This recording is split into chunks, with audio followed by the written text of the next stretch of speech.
우리 함께 사도신경 하시겠습니다.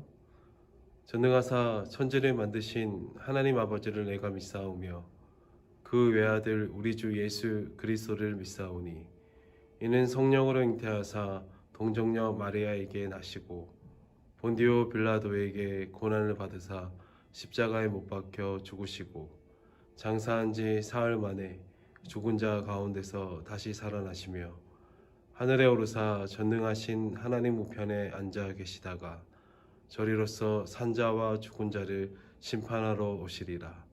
성령을 믿사오며 거룩한 공예와 성도가 서로 교통하는 것과 죄를 사하여 주시는 것과 몸이 다시 사는 것과 영원히 사는 것을 믿사옵나이다. 아멘.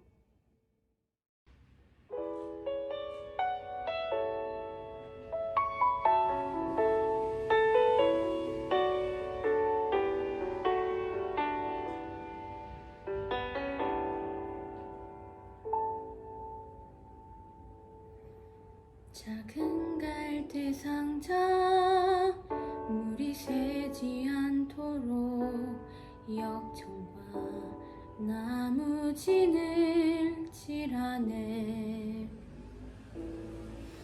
어떤 맘이었을까 그녀의 두 눈엔 눈물이 흐르고 흘러 동그란 눈으로 엄마를 보고 있는 아이와 입을 맞추고 상자를 덮고 강가에 띄우며 간절히 기도했겠지.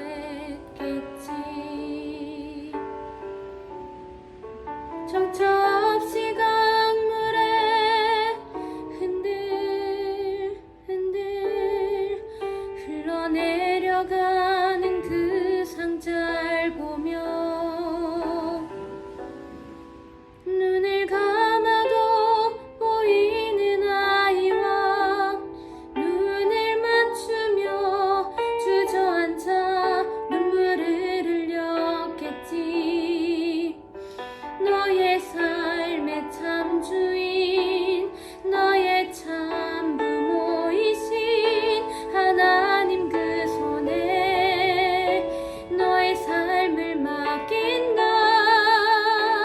너의 삶의 참 주인 너를 이끄시는 주 하나님 그 손에 너의 삶을 드린다.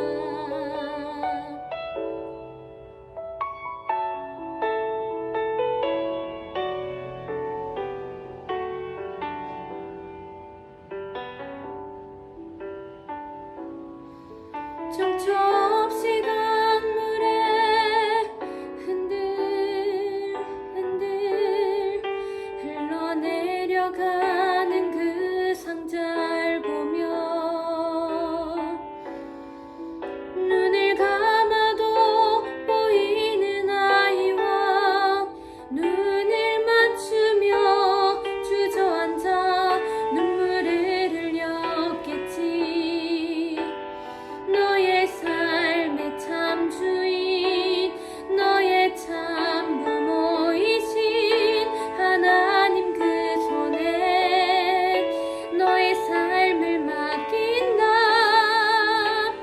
너의 삶의 참 주인 너를 이끄시는 주 하나님 그 손에 너의 삶을 드린다. 그가 널 구원하시리.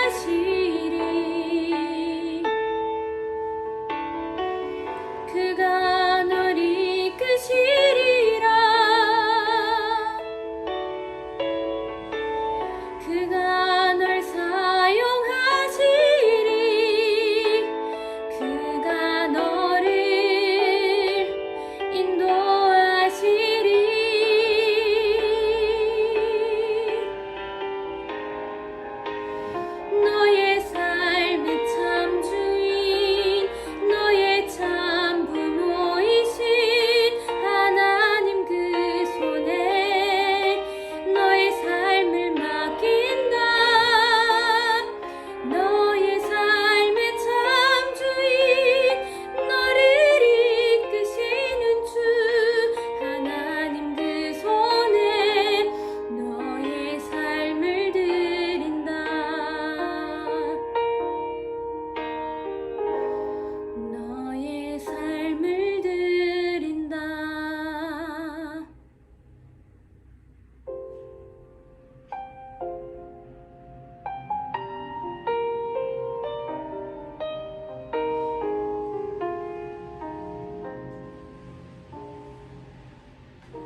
사랑이 많으신 하나님 아버지, 오늘도 좋은 날 주셔서 감사드립니다. 우리를 너무나 사랑하셔서 이렇게 불러서 예배하게 하심을 진심으로 감사드립니다. 세상에 좋은 것들이 너무나 많지만 우리가 이렇게 하나님께 나와서 예배하는 것이 가장 선하고 아름다운 것임을 고백합니다. 우리가 하나님을 찾고 예배할 때 우리의 영혼이 건강하게 되고 우리의 영혼이 풍성하게 살찌는 것을 고백합니다. 내 삶의 주인이신 하나님, 이 세상 무엇보다도 크신 주님께 우리의 모든 기도를, 하나님께서 우리를 얼마나 사랑하는지를 항상 깨닫게 하여 주시옵소서. 나 역시 나보다 작고 어린 자들을 돌보는 우리가 되게 하여 주옵시고, 우리보다 일에 능숙하지 못한 자가 있다면 돕게 하시고, 우리보다 연약한 자의 짐을 들게 하시옵소서.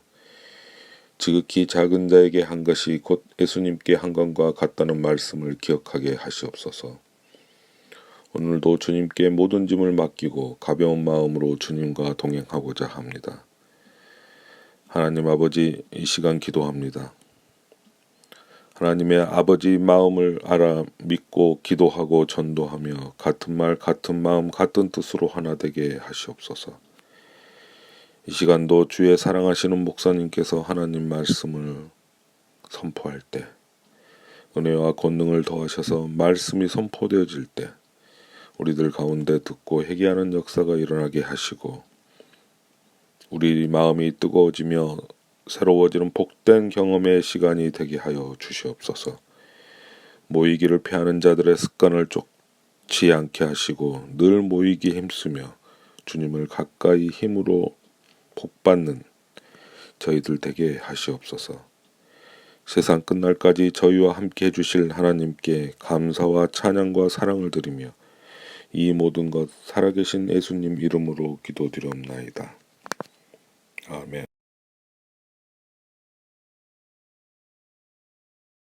원포인트 말씀입니다. 역대하 29장 1절에서 19절 말씀입니다.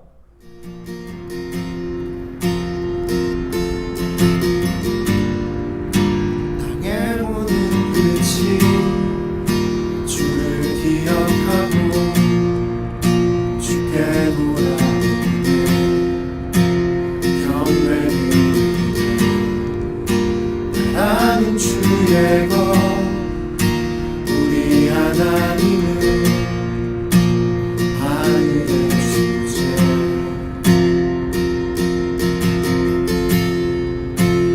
모든 죄 위해 십자가 지셨네. 사망의 권세를 깨뜨리셨네. 생명은 주의 것 우리 하나님은 구원의 주님.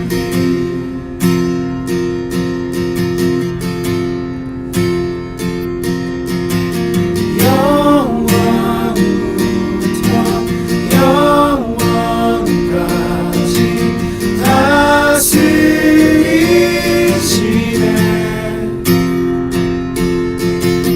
모든 성도 주 앞에 나와 크게 외치네. 왕께 만세 왕께 만세 보좌 위 하나님과 어린 양께. 원포인트 암송 9절입니다. 내가 찬송받으실 여호와께 아뢰리니 내 원수들에게서 구원을 받으리로다. 사무엘하 22장 4절 말씀. 왕께 만세 왕께 만세 보좌 위 하나님과 어린 양께. 리더 반성문이라는 책이 있습니다. 하나의 조직이 올바른 방향으로 나아가지 못하고 있을 때 그 책임은 구성원이 아닌 리더 그룹에 있으며, 또한 리더 그룹이 설계하고 구축한 조직의 시스템과 정책 자체에 있다고 하는 것입니다.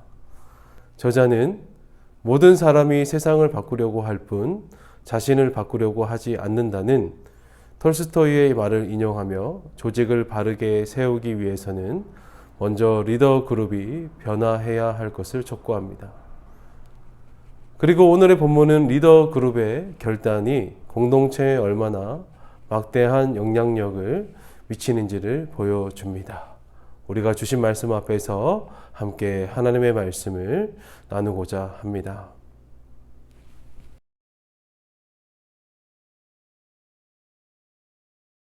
샬롬, 반갑습니다. 평산교회 중고등부 친구들, 온라인으로 예배 드릴 수 있게 되어 참 감사합니다.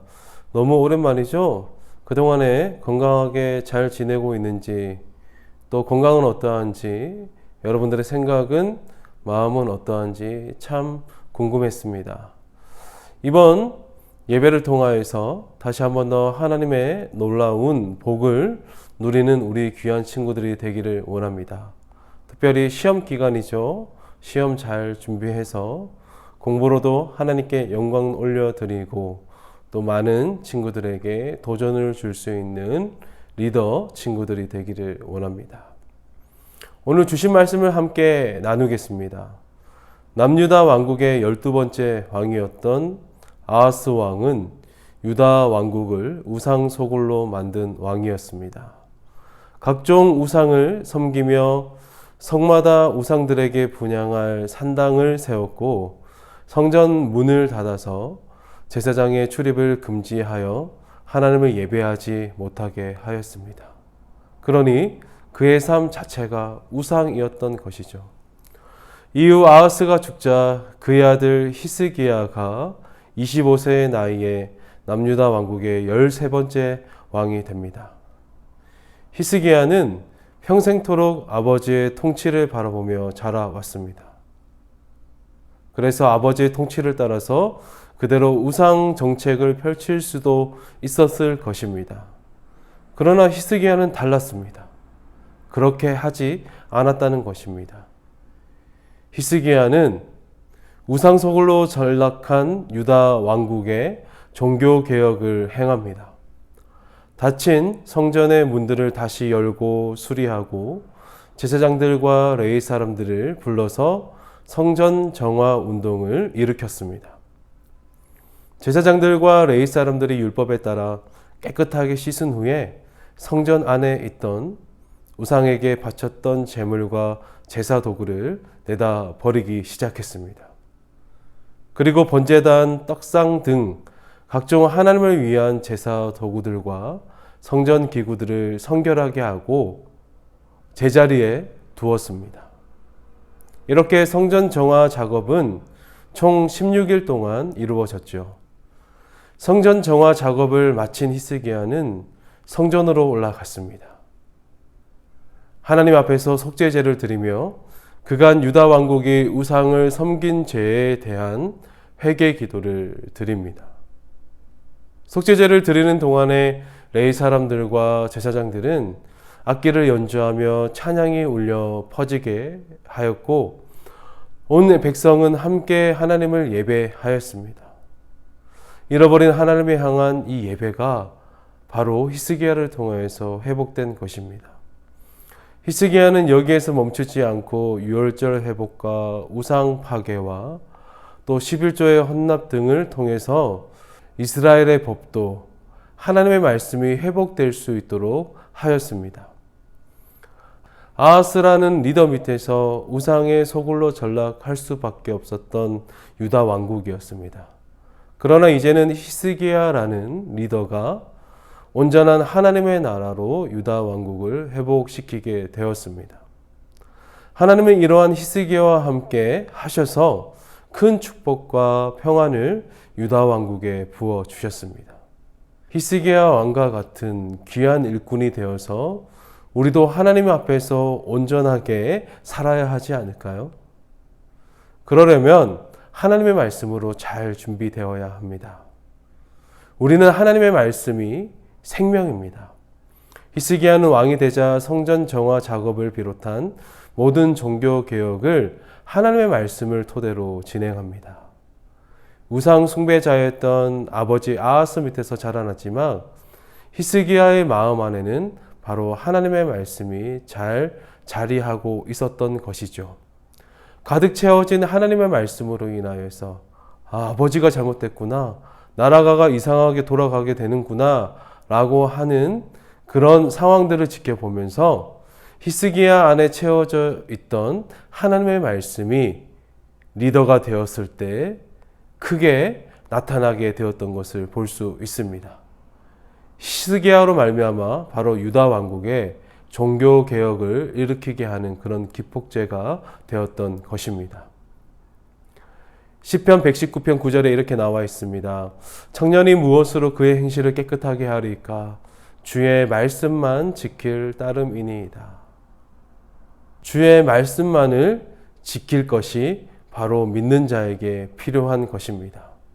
우상 숭배자 아하스의 통치 아래에서도 하나님의 중심의 그 신앙을 갖게 되고 말씀 신앙을 가지게 됨으로써 이것이 잘못되었다라고 하는 그런 분별을 하게 되었고, 그러한 신앙을 유지했던 히스기야가 리더가 되었을 때 바로 나라를 일으키게 되는 것을 보게 됩니다. 타락한 시대에 그런 문화 가운데 꿋꿋하게 여러분들의 심령을 지키는 것이 필요합니다. 무엇으로 지켜야 합니까? 바로 하나님의 말씀으로 지켜야 한다는 것입니다. 두 번째는 돌이키는 일을 늦추지 않아야 합니다. 히스기야는 영적 리더 그룹인 제사장들과 레위 사람들을 불러 이렇게 말합니다. 내 아들들아, 이제는 게으르지 말라. 하나님께로 돌이키는 일에 있어서 조금도 게으름을 피우지 말고 신속히 행하자며 그들을 격려한 것입니다. 히스기야 왕은 16일에 걸친 성전 정화 작업 이후에도 6월절을 회복시키고 11조 헌납을 하게 되며 또 개혁 운동을 신속하게 진행하는 것을 보게 됩니다. 하나님 앞에서 그릇되고 잘못된 그런 유다 왕국의 모습들을 다시금 온전한 모습으로 돌이키는 일에 한시도 지체하지 않은 것입니다. 이렇듯 하나님 앞에서의 지체하고 잘못된 것에서 돌아서는 일에 조금도 늦춰서는 안 된다는 것입니다. 하나님 앞에서 죄를 고백하고 용서를 구하는 일이 지금 바로 여러분들이 그 죄악 속에 있다면 행해야 한다는 것입니다. 돌아서야 합니다. 설거지를 오랫동안 하지 않은 그릇에 묻은 음식물을 떼어낼 때에 사용하고 바로 그릇을 씻을 때보다 더 많은 수고가 필요하다는 것을 알게 되죠. 이 시간 하나님 앞에서 그릇되고 잘못된 이들이 있다면 바로 회개하는 일을 신속히 하여서 하나님께서 주시는 그 온전함의 놀라운 은혜를 누릴 수 있는 우리 귀한 친구들이 되기를 원합니다. 그렇습니다. 하나님 주신 말씀 앞에서 우리는 다시 한 번 더 서 있기를 원합니다. 우리가 하나님의 말씀으로 기준 삼아 세상을 살아가야겠죠.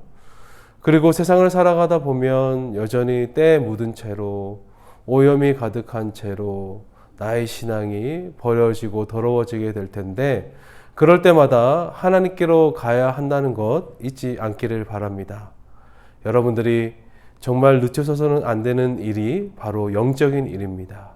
지금 바로 특별히 온라인 예배를 통하여서 여러분들의 신앙이 잘 점검되어지고 또 여러분들이 잘 세워가고 있는지 확인이 안 된 상태에서 어떨지 참 걱정이 되기도 하지만 여러분 스스로가 잘하리라 믿습니다. 그러한 믿음이 바로 하나님의 믿음이요 여러분 자신을 위한 온전한 믿음이 되기를 간절히 주님의 이름으로 축복합니다. 우리 함께 기도하시겠습니다. 하나님 아버지 감사합니다. 주의 말씀 앞에 우리가 섭니다. 주님께서 가르쳐 주신 이 생명과 같은 주의 말씀을 우리 마음속에 잘 간직하게 하시고 무엇보다 각인할 수 있도록 주님 도와주셔서 타락한 시대에 여러 가지 화려한 문화 속에 우리의 마음을 빼앗기고 우리의 시선이 빼앗긴다고 할지라도 그리고 실제로 그렇게 제약되고 나쁜 길에 넘어가 우상을 세우게 되는 안타까운 일이 벌어진다고 할지라도 주께서 우리 한 사람 한 사람을 긍휼히 여기셔서 하나님의 말씀을 가진 우리들에게 온전히 다시 한 번 더 세워지게 하시고 또 그것을 잘못들을 발견하였다면 하나님께로 돌아가는 일을 늦추지 않고 빨리 움직일 수 있는 자들이 되어서 진정으로 영성이 온전히 세워질 수 있도록 주님 도와주옵소서. 하나님 공부 중에 있습니다. 시험 기간 앞두고 있습니다. 잘 준비되게 하시고 하나님 이 모든 것이 주의 영광이 되게 하옵소서. 감사드리며 살아계신 예수님의 이름으로 기도드립니다. 아멘. 주기도문 하시겠습니다.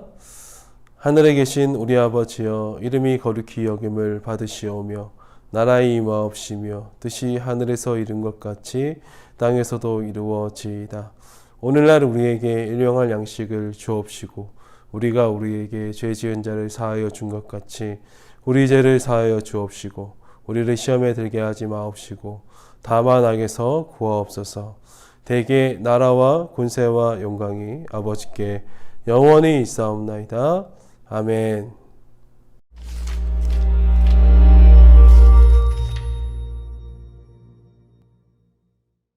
역대상, 역대하. 오늘날 우리가 읽는 성경에는 둘로 나뉘어 있지만 원래는 그렇지 않았습니다. 두루마리의 길이 때문에 둘로 나뉜 것뿐 원래는 하나의 줄거리를 가진 한 권의 책입니다. 한글 성경에서 역대기는 사무엘과 열왕기 다음에 나오며 사실 대부분 이 두 책의 내용을 반복합니다. 그래서 많은 독자가 역대기에 이르면 잠깐 전에 다 읽은 거잖아 라며 건너뛰는데요. 참 안타깝습니다. 왜냐하면 이 책은 정말 독특하고 성경 전체에서 매우 중요하기 때문입니다. 실제로 유대교 전통에서는 역대기가 성경의 맨 마지막 책인데 이는 이 책이 히브리 성경의 모든 내용을 요약하기 때문이죠. 이 책의 첫 단어는 아담, 즉 성경 이야기의 첫 등장인물입니다. 그리고 마지막 문단은 포로된 이스라엘의 귀환을 선포합니다. 저자는 알 수 없지만 내용으로 미루어 볼 때 이스라엘이 바벨론 포로에서 돌아온 뒤 몇백 년 후에 누군가가 쓴 것으로 보입니다. 당시에 예루살렘과 성전은 이미 재건돼 있었고 에스라와 느헤미야에 본 것처럼 좋은 상황은 아니었습니다.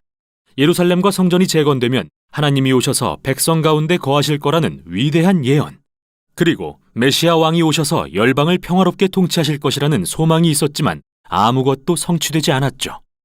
그래서 역대기의 저자는 다윗과 솔로몬 등 역대 왕들의 이야기를 재구성함으로써 미래에 대한 소망의 메시지를 전하려고 합니다. 이 책은 두 가지의 분명한 주제를 강조하기 위한 구조로 되어 있는데요. 첫째는 장차 오실 메시아 왕에 대한 소망, 둘째는 미래의 새 성전에 대한 소망입니다. 그럼 두 주제를 자세히 살펴보죠. 역대상은 9장에 걸친 긴 족보로 시작됩니다. 이 부분을 읽을 때 지루하다고 느낄 수도 있습니다. 하지만 이 족보는 정말 중요합니다. 저자는 여기서 주요 인물들을 열거함으로써 구약의 전체 줄거리를 요약하는데요. 그러면서 특히 핵심이 되는 두 개의 계보를 강조하고 있죠. 먼저 약속된 메시아 왕의 계보입니다. 많은 지면을 할애해 유다의 계보를 따라 다윗 왕에 이릅니다. 메시아의 언약을 받은 인물이죠. 그리고 다시 다윗으로부터 당대까지의 족보를 기록합니다.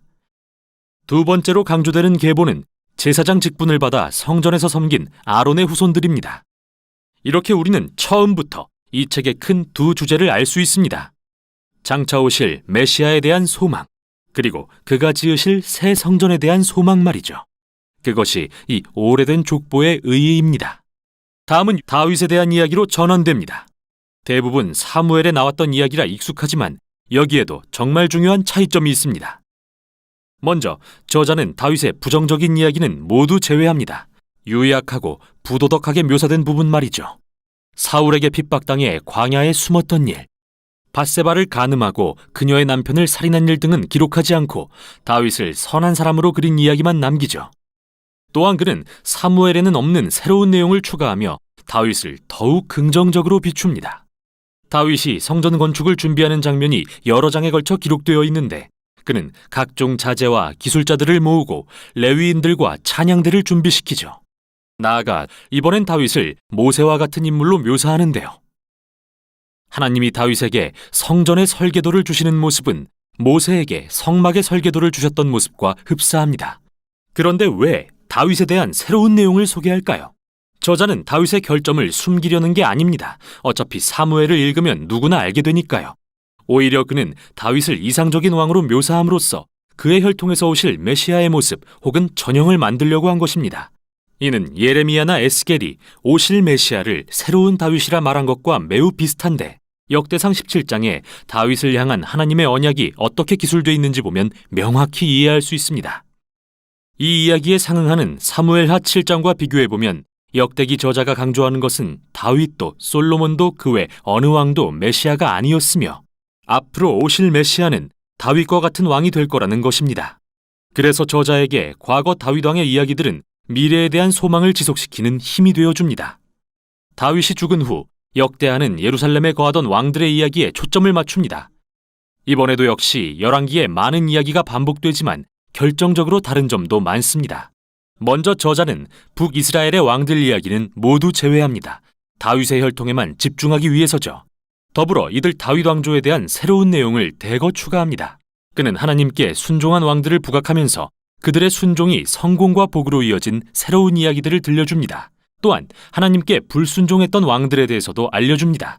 그들은 율법을 따르지 않고 이스라엘이 우상을 숭배하도록 이끌었고 이는 결국 이스라엘이 포로로 잡혀가는 끔찍한 결과를 초래합니다. 그들이 자초한 일이죠. 이 부분은 모두 일련의 인물 연구로서 후대 이스라엘의 자손들이 그들의 역사를 통해 교훈을 얻게 하는 게 목적입니다. 하나님과 율법에 신실할 수 있도록 말이죠. 이 책은 결말 역시 정말 독특합니다. 맨 끝에 가면 고레스라는 페르시아 왕이 등장하는데 그는 이스라엘 백성들에게 포로에서 벗어나 고향에 돌아가 도시와 성전을 재건하라. 마지막 절에서는 너희 중에 그의 백성 된 자에게 하나님께서 함께 계시기를 원한다. 너희는 다 올라가서 라고 선포합니다. 이렇게 책이 끝납니다. 미완의 문장으로 말이죠. 물론 저자는 첫 번째 포로 교환과 에스라, 느헤미야에 기록된 이야기들을 알고 있습니다. 하지만 그의 관점에서 이스라엘의 예언적 소망은 여전히 성취되지 않았습니다. 따라서 이런 미완의 결말은 저자의 소망이 또 다른 때의 포로 교환에 있다는 것을 보여줍니다. 마침내 메시아가 오셔서 성전을 재건하고 하나님의 백성을 회복시키실 바로 그때 말이죠. 이렇듯 히브리 성경의 마지막 책인 역대기는 미래를 향하며 마치고 있습니다. 이 책이 하나님의 백성에게 미래를 향하기 위해 과거를 돌아보라고 촉구하는 이유는 바로 과거가 미래의 소망의 근원이 되기 때문입니다. 이렇게 역대기는 결말을 찾아가는 이야기로서 구약의 대단원의 막을 내립니다. 이것이 역대기가 전하는 내용입니다. 모든 성도 주 앞에 나와 크게 외치네. 어깨 만세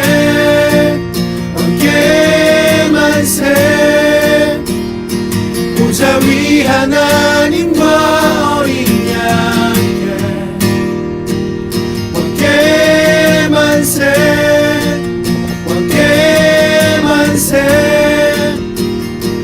보좌 위 하나님과 어린 양께 어깨 만세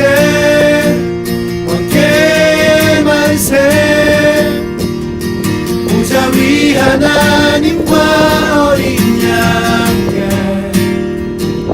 어깨 만세